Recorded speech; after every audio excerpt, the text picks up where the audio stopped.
पुरस्कार प्रदान किया गया है। तो 2025 का बुकर पुरस्कार हंगरी ब्रिटिश लेखक डेविड इस्जेले को प्रदान किया गया है।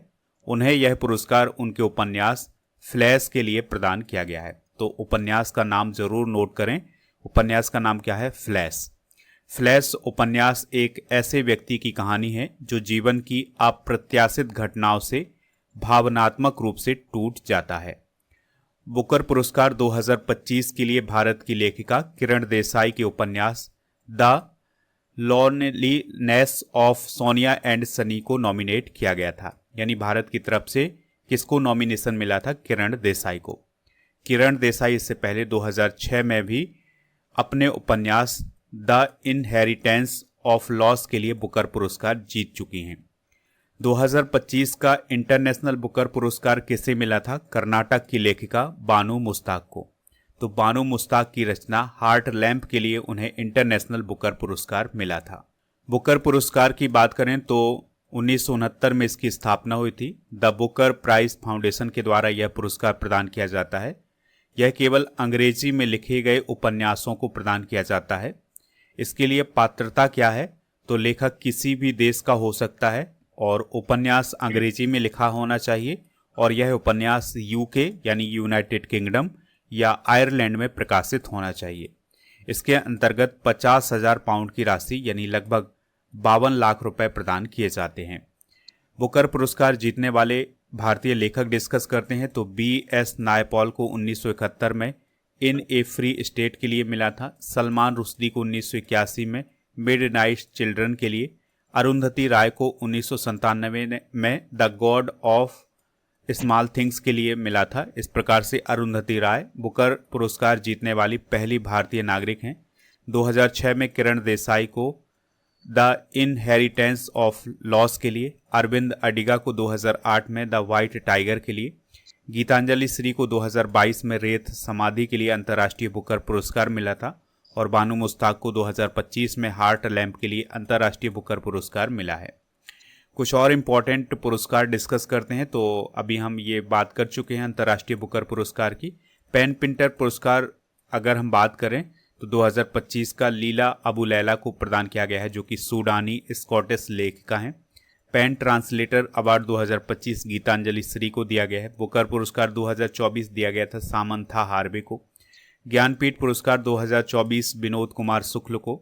व्यास सम्मान 2024 सूर्यबाला को। सरस्वती सम्मान 2024 साधु भद्रेश दास को। दादा साहब फाल्के पुरस्कार 2023 मोहनलाल को प्रदान किया गया है। अगला क्वेश्चन है दीपक गुप्ता को किस सार्वजनिक उपक्रम का CMD नियुक्त किया गया है?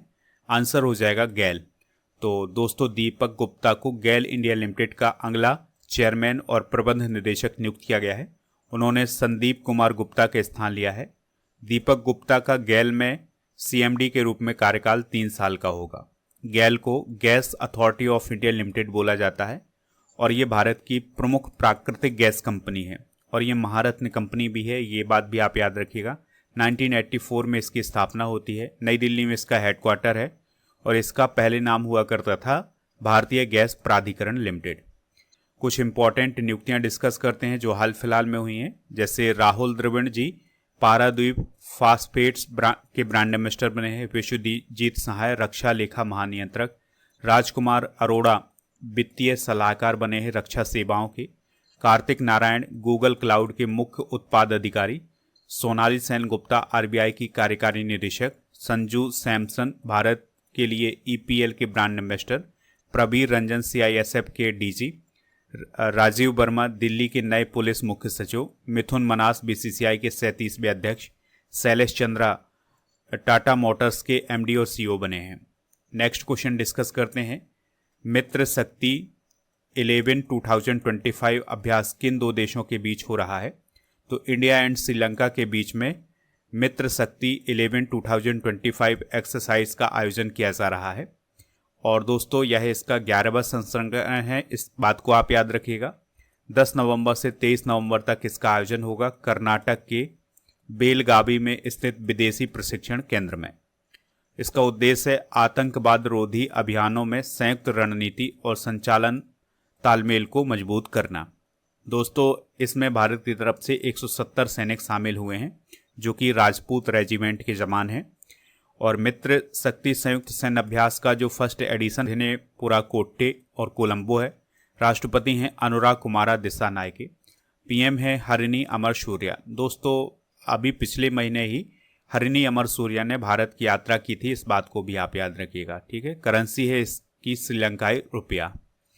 अगला क्वेश्चन है सम्राट राणा ने ISSF विश्व निशानेबाजी चैंपियनशिप 2025 में किस स्पर्धा में गोल्ड मेडल जीता है? तो उन्होंने 10 मीटर एयर पिस्टल स्पर्धा में गोल्ड मेडल जीता है, ठीक है। तो दोस्तों आपको याद रखना है कि इस जीत के साथ सम्राट राणा व्यक्तिगत एयर पिस्टल विश्व खिताब जीतने वाले पहले भारतीय बन गए हैं। और ये जो ISSF विश्व निशानेबाजी चैंपियनशिप है, इसका आयोजन मिस्र के काहिरा में किया जा रहा है।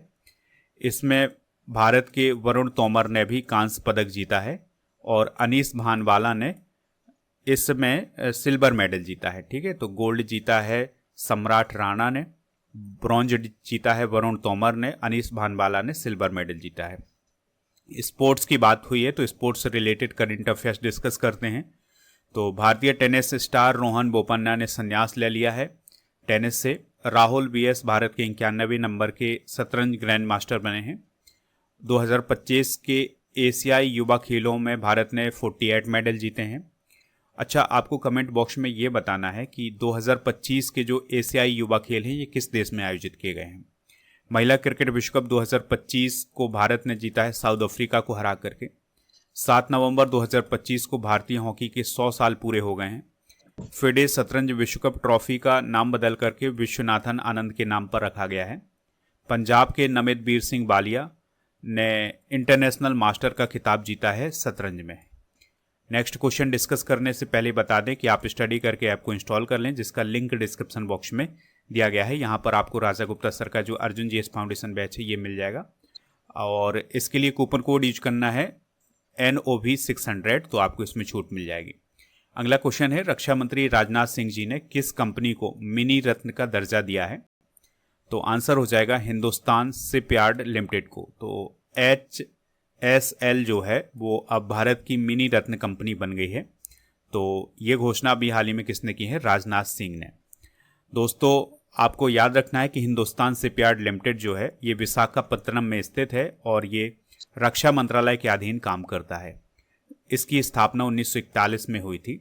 इस कंपनी को मिनी रत्न का दर्जा मिल गया है। तो मिनी रत्न का दर्जा मिलने के बाद कंपनी को बिना सरकारी मंजूरी के कुछ सीमित निवेश और संयुक्त उपक्रम करने की अनुमति मिल जाएगी। इसमें वह नई तकनीकों में निवेश भी कर सकती है। तो ये फायदा होगा हिंदुस्तान शिपयार्ड लिमिटेड को। नेक्स्ट क्वेश्चन है भारतीय महिला क्रिकेटर ऋचा घोष के नाम पर क्रिकेट स्टेडियम कहाँ बनाया जाएगा? आंसर हो जाएगा सिलीगुड़ी में।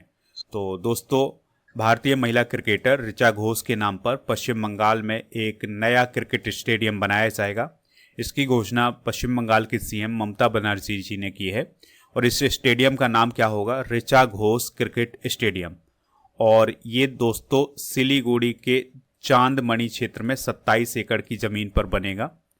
दोस्तों अभी जो ICC महिला विश्व कप हुआ है 2025 वाला, इसमें ऋचा घोष ने महत्वपूर्ण भूमिका निभाई है और ऋचा घोष सिलीगुड़ी की ही निवासी हैं। उन्हें पश्चिम बंगाल की सरकार ने अभी बंग भूषण सम्मान दिया है। इसके अलावा उन्हें पश्चिम बंगाल पुलिस में DSP का पद भी प्रदान किया गया है। नेक्स्ट क्वेश्चन डिस्कस करते हैं राष्ट्रीय शिक्षा दिवस कब मनाया जाता है, यानी नेशनल एजुकेशन डे कब सेलिब्रेट किया जाता है इंडिया में? तो आपको याद रखना है 11 नवंबर को यह दिवस मनाया जाता है। और ये दिवस किसके जन्म दिवस पर मनाया जाता है? तो हमारे देश के जो पहले शिक्षा मंत्री थे मौलाना अबुल कलाम आज़ाद, उनकी जयंती पर मनाया जाता है। उनका जन्म हुआ था